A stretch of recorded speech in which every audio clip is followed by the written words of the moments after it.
Okay, what's up sa inyo mga kapatay gutom. Ayun, magluluto tayo ng noodles para sa ating nagugutom na misis. Buksan natin ang noodles. Ang noodles natin yun ay ramen from 7-Eleven.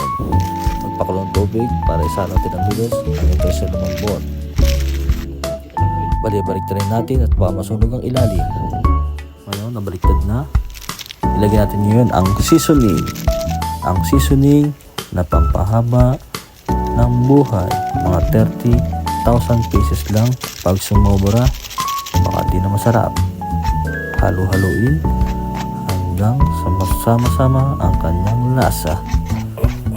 Ayan na. Hinikot-ikot pa ni Idol. Nilagay sa plato. Walang yung kakapurat lang pala. Kinayod na. Ngayon, magpiprito tayo ng itlog ng kalapate. 2 pira. Ito lang natin ang malasado. Inilagay na sa ating kapurat na kanton. May mogo-mogo pa. Pampaan yan. Alam nyo na. Ayan na. Hiniwa pa ang itlog. Makatas na makatas. Isang subo na Idol. Goods na goods. Busog si Mrs.